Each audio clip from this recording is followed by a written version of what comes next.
Guys, I think it's time we shed some spotlight on the channel on MVP and Omos, as well as Bobby Lashley.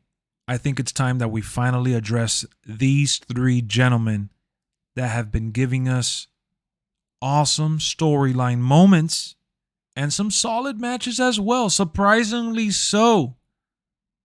Lashley and MVP were a force to be reckoned with. They were the Hurt Business during the pandemic, and they had Cedric Alexander and Shelton Benjamin.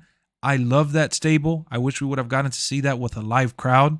It would have still been going. That was such a powerful stable, such a missed opportunity, right?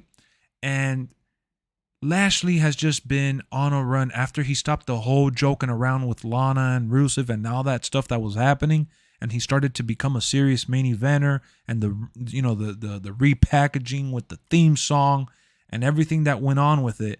I feel like they really zoned in on his greatness, and it's been amazing to see. So I love that. And then that spun into a great story where MVP joined the big Omos, who had nothing to do after AJ Styles. AJ Styles put Omos on the map. Let's keep that, let's be honest. We got to remind ourselves that AJ and Omos were so dope together because AJ put Omos on the map. But then when AJ said, I got to go solo dolo, or WWE put him to go solo dolo, Omos was left, with nothing, just beating up jobbers on Raw with no sense of direction. And then we had MVP, right? MVP ended up betraying Bobby Lashley and joined Omos, and it's been great to see. They put on a dope-ass WrestleMania match on short notice because Bobby was hurt, and they've continued that story week in and week out. And it's been a bright spot on the card, at least in my opinion. Take what I'm saying with a grain of salt. If you don't like it, you don't like it. I feel you. I hear you. But to me, I've thoroughly enjoyed the fact that Bobby Lashley and MVP were so dope. But I don't mind MVP with the big Omos. MVP, since his return to WWE and being a mouthpiece for these big, larger-than-life characters, has been on point, bro. And WWE they really gave MVP a spot on the card to really voice, these monsters that needed that voice. And I know a lot of people love that other dude that was with Bobby Lashley before. What's his name? Leo Rush, which he was okay. But I feel like MVP took Lashley to the next level. And now I hope that he does the same for Omos. But even then, Omos, at least he's getting his time to shine. Let's see what he does with it eventually. But switching gears a little bit, Bobby Lashley is still holding on to that main event status and that main event vibe, even without MVP by his side, which is dope. Because he may stutter here and there and mess up on the mic.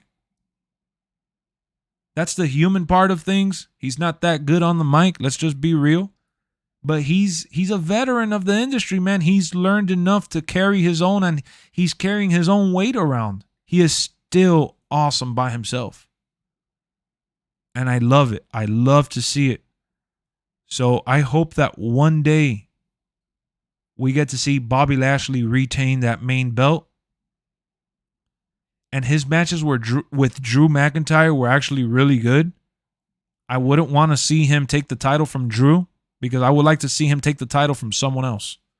But I do want to see Bobby in the main event picture, and I want him to stick around that main event picture. And if he's in the mid-card, hell, I want him to freaking dominate and get that U.S. belt, Intercontinental belt, and make it something. Because when he was U.S. champ, that shit was actually good. When Bobby was U.S. champ, that was dope. And he was feuding with Riddle. That was a good feud. So let's see what they end up doing with him after this Omos storyline.